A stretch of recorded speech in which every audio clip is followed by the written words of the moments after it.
تیری ذات میں جو فنا ہوا، یا رسول اللہ تیری ذات میں جو فنا ہوا وہ فنا سے نو کا عدد بنا، جو اس سے مٹائے وہ خود مٹے، وہ ہے باقی اس کو فنا ہے۔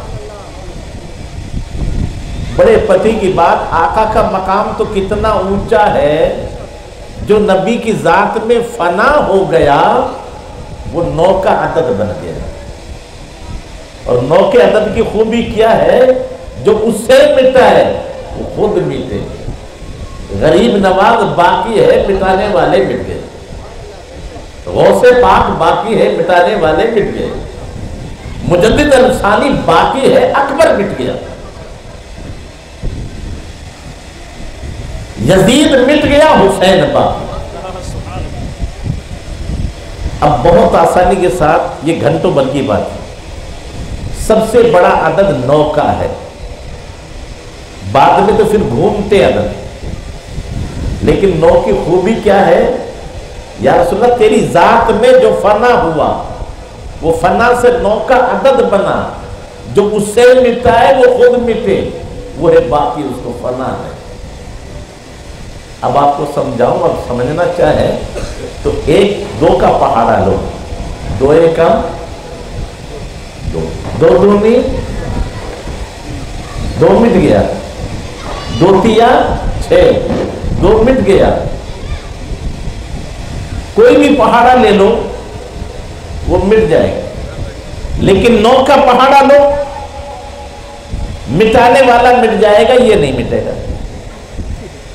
9 ایکم 9، 9 دونی 18، 18 میں 1 اور 8 9، 9 ہے، 9 ایکم 9 موجود، 9 دونی 18، 1 اور 8 9، 9 تیا 27، 2 اور 7 9، 9 چو 36، 3 اور 6 9، 9 پنجے 45، 4 اور 5 9،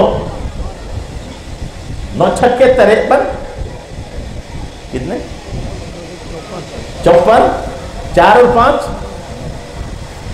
9 ستے 63، 6 اور 3 9 اٹھے 72، 7 اور 2 9 نام 81، 8 اور 1 9 ڈھائی 90، 0 ہٹاؤ 9۔ یا رسول اللہ تیری ذات میں جو فنا ہوا وہ فنا سے 9 کا عدد بنا، جو اس سے مٹائے وہ خود مٹے، وہ ہے باقی اس کو فنا نہیں۔ پھر ایک بات اور بتاؤں جو بڑی عجیب تر ہے، یہ مفتی احمد یار خان صاحب حکیم الامت، 9 کے نیچے کتنے عدد ہیں؟ ارے بولو بھائی، 8۔ فرمائے ان میں بھی 9 موجود ہے۔ 9 کے نیچے کتنے ہیں؟ 8، ان میں بھی 9 ہے۔ اب آپ کہو گے کیسے؟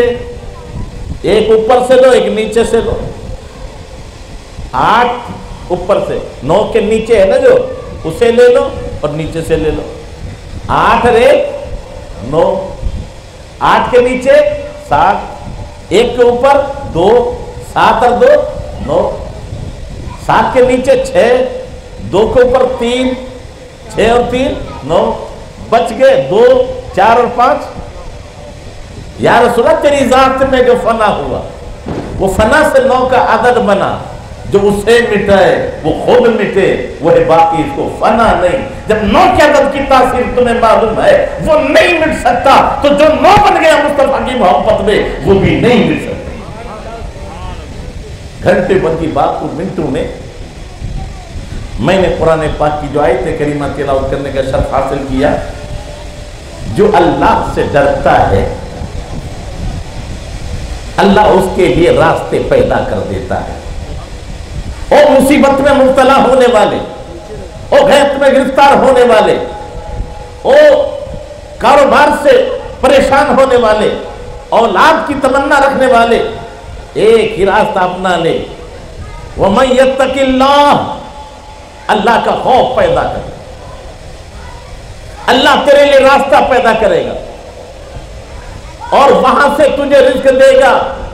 وَيَرْزُقُ مِنْ حَيْثُ لَا يَحْتَسِبُ، جہاں سے تجھے گمان بھی نہیں ہے وہاں سے روزی عطا فرمائے گا۔ اور نقص باز نقص کے چکر میں گھومنے والے، قرآن نے جو تجھے نقص دیا ہے اسے اپنا لے۔ اب بہت آسانی کے ساتھ یہ خوف خدا کیا ہے؟ کانپنے کا نام خوف نہیں ہے۔ خوف کیا ہے؟ جو رب کا حکم ہے اسے اپنا لے، اور جسے منع فرمایا ہے اس سے رک جا۔ اللہ نے جو حکم دیا ہے اسے بجا لا، اور جس سے روکا ہے اس سے رک جا۔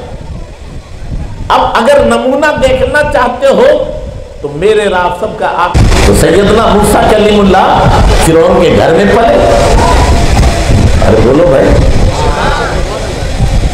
لیکن ایک راز ہے، سیدنا موسیٰ کلیم اللہ نے دودھ نہیں پیا۔ اب پریشان کہ بچے کو بچانا ہے تو دودھ تو پلانا ہوگا۔ آپ کی بہن کھڑی تھی، جتنی دائیاں آتی آپ منہ پھیر لیتے۔ وہ لمبی تفسیر ہے، اس میں نہیں جاتا، لیکن میں یہ بتانا چاہتا ہوں، غور کرو، نبی بچپن میں بھی عالم ہوتے ہیں، عارف بھی ہوتے ہیں۔ سیدنا آدم علیہ السلام پیدا ہوتے ہی کسی سے پڑھا نہیں، لیکن عرش پہ لکھا دیکھ لیا لا الہ الا اللہ محمد رسول اللہ۔ اور جب وقت آیا تو آقا کا وسیلہ لے کر دعا بھی کی۔ رب نے پوچھا بھی تو میں نے پیدا نہیں کیا، آدم تو نے کیسے جانا؟ کہ مولا جس کا نام تیرے رام کے ساتھ لکھا ہوا ہے میں پہچان کے ضرور تیرا ہوا دوں ہے۔ حضرت عیسیٰ کلیم اللہ نے جب بچپن میں ہی قوم کو دعوت دی اور اپنی ماں کی برات ظاہر، ذرا اور تو کرو۔ تو یہ یہاں جو میں بتانا چاہتا ہوں، بچپن میں بھی دودھ نہیں پیا۔ بہن کھڑی تھی، ایک عورت بڑی صاف ستھری رہتی ہے، کہ لاؤ بلا کے، جیسے یہ نہیں کہ اس کی ماں ہے۔ دیکھو تدبیر، ایک نظر دیکھا، مسکرائے، سینے سے لگ گئے، ماں کو پہچان لیا، ماں کا دودھ پیا۔ رب کے حکمت دیکھیے، اس میں راز کیا تھا؟ آقا سویبہ کا دودھ بھی پیے، حضرت حلیمہ کا دودھ بھی پیے، اپنی ماں آمنہ کا دودھ بھی پیے، لیکن سیدنا موسیٰ کلیم اللہ نے دودھ نہیں پیا کسی کا۔ کیوں؟ یا راز الگ تھا، اس کے گھر میں رہنا تھا، اس کو تبلیغ کرنی تھی، اور جب تبلیغ کر دے کہا میرا ہی کھائے اور میرے گھر سے بات کرے، کہا ہوش میں آ، تیرے گھر میں ضرور رہو، دودھ اپنی ماں کا پیا ہے، دودھ اپنی۔ اس لیے ساری دائیاں حرام کر دی گئی دین سے۔ تو پوچھنا چاہتا ہوں، بتاؤ، اتنا ایک وقت آیا کہ قوم کو لے کے ساتھ چلے، آگے دریا ہے، پیچھے ہزاروں کی تعداد میں فوج ہے، قوم نے کہا موسیٰ آپ تو مروا دیا، فرمایا لا تحزن ان اللہ معنا، غم نہ کرو اللہ ہمارے ساتھ ہے، غم نہ کرو اللہ ہمارے۔ اب میں پوچھنا چاہتا ہوں، ایک لاٹھی ماری 7 دریا ہو گئے، 12 راستے پیدا ہو گئے، وہ ہم لاٹھی مارے تو پانی اٹھتے، موسیٰ کلیم اللہ لاٹھی مارے تو 12 راستے پیدا ہو جائے، اور پھر بھی برابری کا دعویٰ۔ جب یہ مقتدی کا عالم یہ ہے تو امام الانبیاء کا عالم، راستے بن گئے، پیچھے قوم جب نکل گئی، فرعون آیا، جب پورا دریا میں آ گیا برابر ہو گیا۔ اب بتائیے حق کی کامیابی ہوئی کہ نہیں ہوئی؟ بادشاہ اس کا لشکر تباہ برباد ہوا کہ نہیں ہوا؟ یہ بتایا نہیں، یہ دکھایا ہے۔ تو اللہ کا ہو جا، اللہ تیرے لیے راستہ نکال دے گا۔ وہ لیڈروں کی خوشامد کرنے والوں، وہ بھیک مانگنے والوں، سچے مومن ہو جاؤ، اللہ کی عزت کی قسم، نہ کل کمی تھی نہ آج کمی ہے نہ کل کمی رہے۔ کمی تو ایک ہی ہے کہ ہم اپنے آپ کو برباد کر چکے، خوف خدا ہمارے اندر نہیں ہے۔ اگر خوف خدا ہوتا تو ہمارے اندر جوا ہوتا، سٹا ہوتا، حرام کاری ہوتی، ملاوٹ گاری، ارے ایک حرام لقمہ 40 دن کی عبادت برباد کر دے تو روزانہ حرام کھائیں گے تو؟ آج جس نسبت سے ہم یہاں بیٹھے ہیں صرف 2 واقعہ ان کا ذہن میں رکھ لیں، وہ گھنٹے بھر کی بات ہے لیکن منٹوں میں۔ جو اللہ سے خوف کرتے ہیں اللہ ان کے لیے راستہ بنا دیتا ہے اور ان کو وہاں سے رزق دیتا ہے جہاں سے گمان بھی۔ غوث پاک کے والد ماجد ایک دریا کے کنارے چلتے چلتے سیب کھا لیا، چوری کا نہیں تھا، کسی کا حق نہیں تھا، لیکن احتیاط دیکھیے کہ اگر کل پوچھ ہوئی کہ وہ کس کا کھایا اور اس کو راضی کرنے میں وہ نہ جانے کتنی نیکیوں سے بھی راضی نہ ہو، تو پہلا حق ہے کہ میں معاف کراؤں۔ بولو کیا ہے یہ؟ خوف خدا۔ اب اس کا نتیجہ دیکھیے، خوف خدا جب پیدا کیا تو حضرت موسیٰ جنگی دوست ابو صالح چل دیے، تو ایک دریا کے کنارے باغ تھا اور یہ عبداللہ سومئی کا تھا، اور عبداللہ سومئی وقت کے بہت بڑے کتب ولی کامل۔ آج ہمیں تو کوئی پرواہ نہیں ہے، جیسے نماز فرض ہے ویسے پردہ بھی فرض ہے۔ افسوس تو یہ ہے کہ آج پردے کی اہمیت ہمارے گھروں میں نہیں۔ تو دریا کے کنارے آپ نے باپ اور پھر شادی کی اور وہی بچی پیدا ہوئی، اور اتنے مقبول تھے کہ ادھر دعا کی، مولا تو نے بیٹی تو دے دی ہے، کوئی بر بھی تو دے، پھول تو دیا ہے، کوئی مالی بھی تو دے۔ ادھر دعا کر کے باہر نکلے، امید اتنی، ادھر دیکھا کہ ایک نوجوان آ رہا ہے، السلام علیکم۔ وعلیکم السلام۔ شاید باغ آپ کے یہاں میرا ہی، اس میں سے شاید یہی امید ہے، سیب گرا ہوگا، دریا میں بہہ کے نکل گیا ہے اور میں نے وہ کھا لیا ہے، تو معافی چاہتا ہوں۔ اندر بلایا، تشریف رکھیے، معافی ہو جائے گی، شرط 2 ہیں۔ عجیب معاملہ ہے، یہاں راز اور تھا کہ چیز تو ہے، تربیت کی ضرورت ہے۔ اب جو ایک مستحب چیز پر اتنا خوف خدا رکھتا ہو وہ کتنا بڑا ولی۔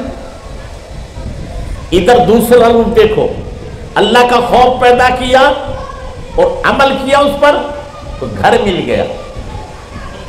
ارے 2 سال کے لیے ٹھکانہ ملا کہ نہیں ملا؟ آپ یہاں رہیے، اور اس کے بعد آدمی کی خواہش ہے شادی کی، تو اب کہا کہ دوسری چیز ہے کہ میری بیٹی سے شادی کرنی ہو، اور ایک الفاظ کہے جیسے کہ میری بیٹی ہے، یوں سمجھو کہ جیسے اندھی ہو، بہلی ہو، لنگڑی ہو، لولی ہو، کا سب کچھ منظور۔ ادھر توبہ کے لیے کتنے جتن کیے جا رہے ہیں وہ دیکھیے، خوف خدا میں کتنے ڈوبے ہوئے ہیں۔ بیوی کی جاتی ہے آرام کے لیے، لیکن یہاں خدمت کرنی پڑے گی۔ معاملہ ہو گیا صاحب، نکاح ہو گیا، کمرہ متعین ہو گیا، عشاء کی نماز پڑھ کر گئے۔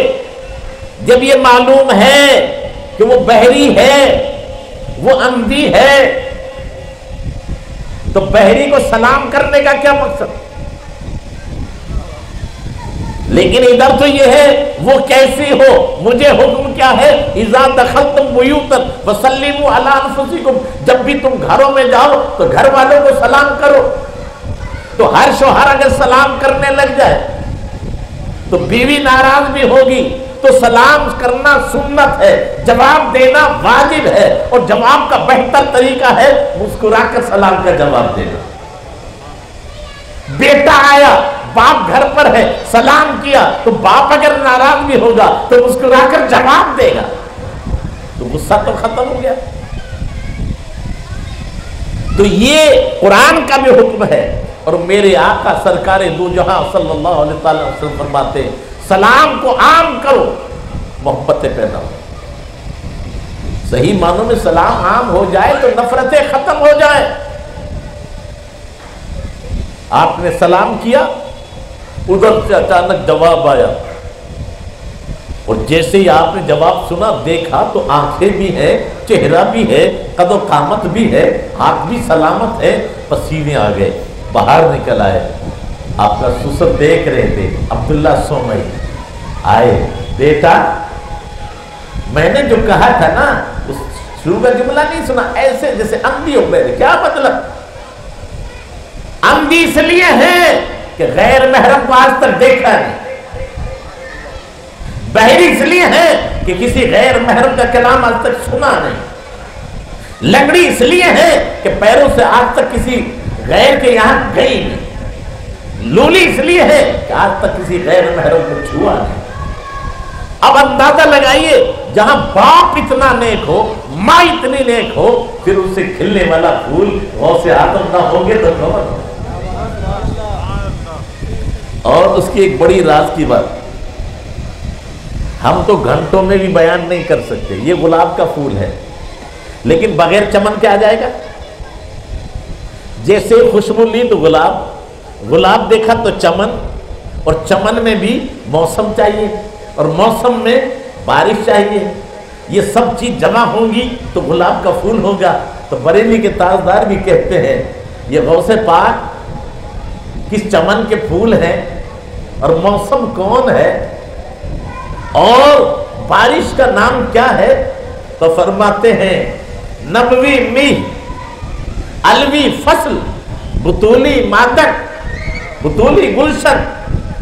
نبوی می بارش تو نبی کی ہے، الوی فصل وہ فصل کا نام مولا علی ہے، بطولی گلشن چمن کا نام بطول ہے.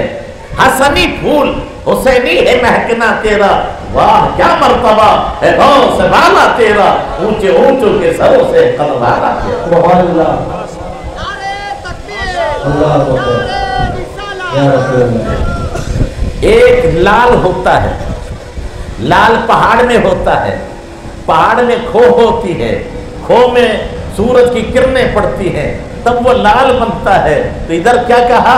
نبوی خور، سورج کا نام نبی ہے، نبوی خور، الوی کوہ اور پہاڑ کا نام علی ہے، بطولی مادن کان کا نام فاطمۃ الزہرا ہے، حسنی لال حسینی ہے چمکنا تیرا، واہ کیا مرتبہ ہے غوث بالا تیرا، اونچے اونچوں کے سروں سے ہے قدم آلا تیرا.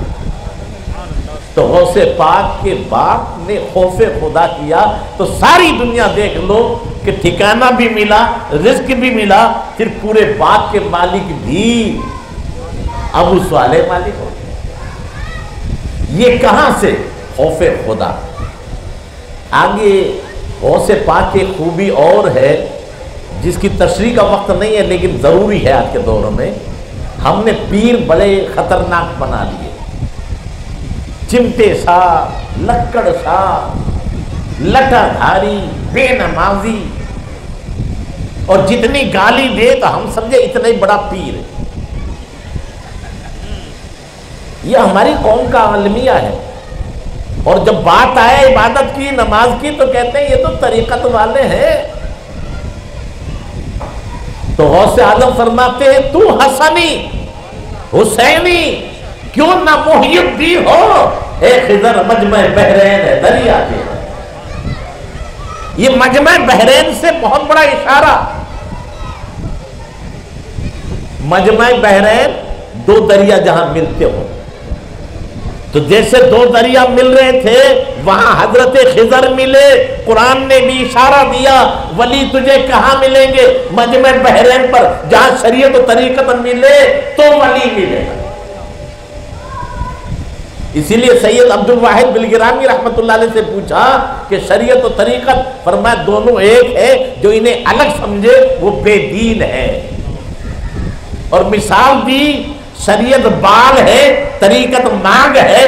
پہلے سر پہ بال ہوں گے تو مانگ کرے گی، اگر بال نہیں ہے تو ٹکلی ڈانٹ پہ کبھی مانگ نہیں کر سکتی.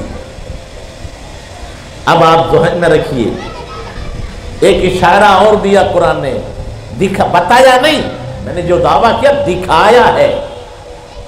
حکم دیا موسیٰ علیہ السلام کو کہ ایک مچھلی لو، اسے کاٹ لو، اسے سبزی بنا لو، اور جب پک جائے زندگی کی کوئی رمق باقی نہ رہے اسے لے کے چلو، اور جہاں وہ زندہ ہو جائے میرا ولی تجھے وہی ملے گا۔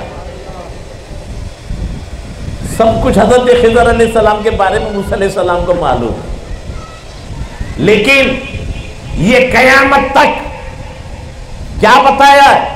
لَقَدْ كَانَ لَكُمْ فِي رَسُولِ اللَّهِ أُسْوَةٌ حَسَنَةٌ، نبی کی زندگی تمہارے لیے نمونہ ہے۔ نبی اپنے لیے نہیں آتے، قوم کے لیے آتے ہیں، کھاتے اپنے لیے نہیں قوم کے لیے، تاکہ کھانے کا سلیقہ آ جائے۔ ورنہ میرے آقا نے مہینوں مہینہ نہیں کھائے، 100 وصال رکھا، چہرے پہ کوئی اثر نہیں پڑا۔ اس لیے آقا فرماتے ہیں میں بھولتا نہیں، میرا رب مجھے بھولاتا ہے تاکہ امت کے لیے سنت ہو جائے۔ نبی نماز میں سہو نہ ہوتا تو سجدہ سہو کرنے کا سلیقہ کون سکھاتا؟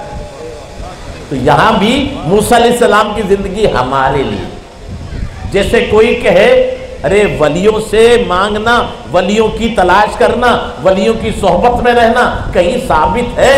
تو بتا دیں ہاں یہ رب کا حکم ہے، نبی کی سنت ہے۔ اگر اللہ چاہتا تو حضرت خضر کو حکم دیتا موسیٰ سے جائے، لیکن ولی کی ادا اچھی ہوتی ہے، سنت نہیں ہوتی، اور نبی کا عمل سنت ہوتا ہے امت کے لیے، تو نبی کو بھیجا تاکہ ولی کی تلاش کرنا نبی کی سنت ہو جائے۔ اور پھر جب وہاں پہنچے تو بتایا کیا؟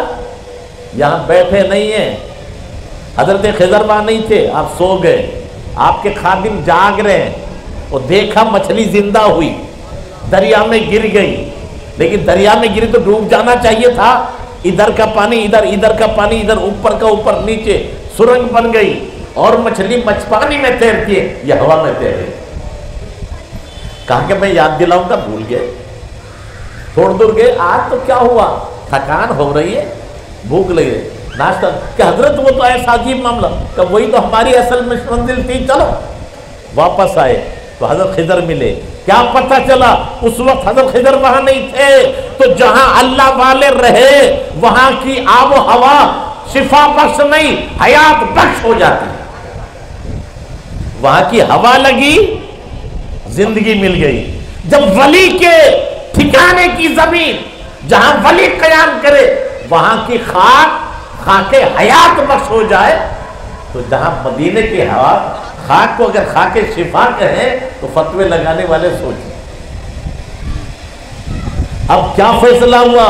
جان لا کے ولی ہیں، وہاں مردہ دل بھی مردہ مچھلی زندہ ہو گئی۔ او قیامت تک جن کے دل مردہ ہو جائے، کسی نقش باز کے پاس مت جانا، کسی بابا کے پاس نہ جانا، سچے ولی کی قبر پہ ہی چلے جانا، تمہارے مردہ دل بھی زندہ ہو جائے۔ اس لیے جہاں اللہ والے ہوتے ہیں وہ جگہ حیات بخش ہو جاتی ہے۔ اسلام نے بتایا نہیں، دکھایا۔ آج کی آخری بات، اللہ مجھے اور آپ کو عمل کی توفیق عطا فرمائے۔ بولو پاک مال اور ناپاک مال۔ ایک تو صحت والا ہاتھ ہے ہمارا، یہ بالکل سیدھا سادہ ہے، اور ایک اگر ڈنک لگ جائے کسی کا اور سوج جائے تو دیکھنے میں تو بہت موٹا ہے لیکن ہے بیکار۔ ارے بولو بھائی، ایک ہے کھاری پانی، ایک ہے میٹھا پانی، اور دو پودے ہیں، ایک ہرا بھرا پودا، اس میں کھاری پانی دو تو وہ جلے گا کہ ہرا ہوگا؟ جل جائے گا۔ کھاری پانی ہرے کو بھی جلا دے، اور ایک مرجھا رہا ہے پودا، میٹھا پانی ڈالو وہ ہرا ہو جائے۔ تو پانی دونوں ہے، کھارا بھی پانی ہے، میٹھا بھی پانی ہے، لیکن کھاری پانی کی تاثیر جلانا ہے، میٹھے پانی کی تاثیر جلانا ہے۔ تو حلال روزی میٹھے پانی کی طرح، حرام روزی کھاری پانی کی طرح۔ اب کتنا ہی زیادہ مال کیوں نہ ہو، حرام مال بے چینی لائے گا، پریشانی لائے گا، تباہی لائے گا، بربادی لائے گا. لیکن حلال مال سکون لائے گا، راحت لائے گا، خود بھی بچے گا، جس کے پاس پائے گا اسے بھی بچائے گا. حرام مال برباد، اور جہاں جائے گا اسے بھی برباد نہیں ہونے دے گا. حرام مال خود بھی برباد اور جس کے پاس پہنچے اسے بھی برباد. اب واقعہ آپ نے باہر سنا ہے، لیکن میں بتانا چاہتا ہوں اللہ نے اپنے بندوں کے ذریعے دکھوایا. جب غوث پاک جا رہے ہیں بغداد علم حاصل کرنے، تو یہ ماں کی کرامت تھی. ماں نے کہا بیٹا جھوٹ مت بولنا. یہ علماء بیٹھے ہیں، مجبوری کے وقت میں جھوٹ بولنا بھی جائز. بعض جگہ تو یہ کہا ہے بیوی کو راضی کرنے کے لیے، عمر تو خوب ہے، کہتا ہے بہت کم عمر لگتی ہے.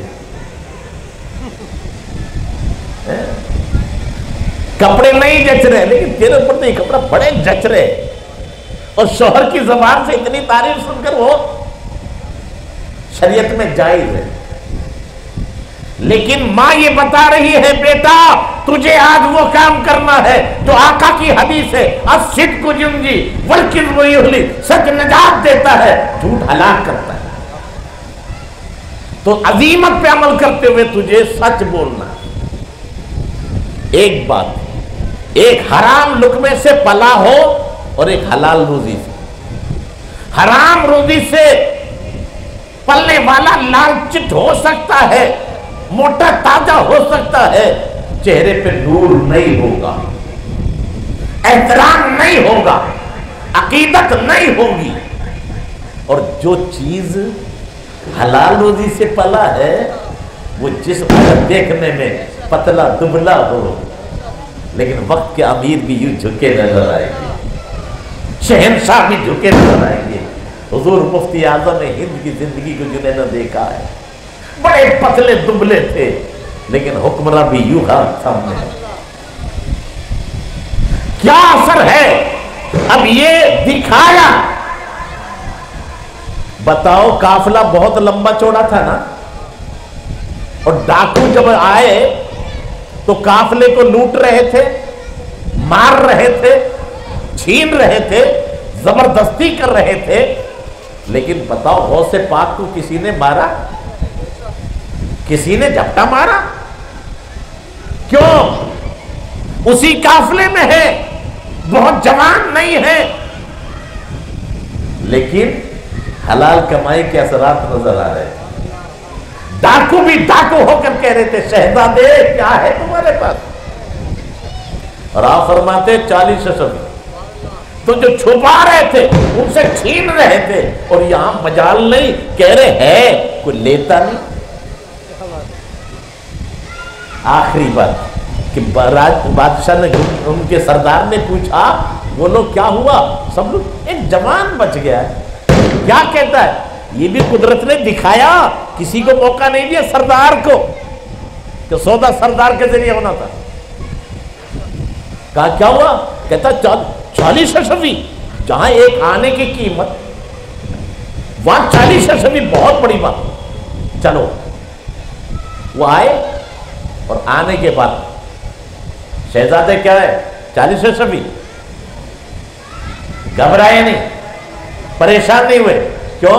ایک حق ادا کرنا تھا. اور حق ادا کرنا، ماں یہ بتا رہی ہے بیٹا یہ پاک مال ہے، اس کی زکات دی گئی ہے، اور یہ آقا کا وعدہ ہے پاک مال برباد نہیں ہوتا، یہ پاک ہے، جہاں جائے گا اسے بھی پاک کرے گا، یہ آباد رہے گا، یہ بچے گا، جس کے پاس پہنچے گا اسے بھی بچائے گا. جس سے ناپاک ہاتھ ہے پاک پانی ڈالو، اسے پاک کر دے. تو ایک پاک مال جہاں جائے گا وہاں پاکی پیدا کرے گا، یہ حلال اثرات چھوڑے گا. یہ نبی کا فرمان ہے، حلال پاک مال برباد نہیں ہوتا. آیا ابھی تک کرے کہاں ہے؟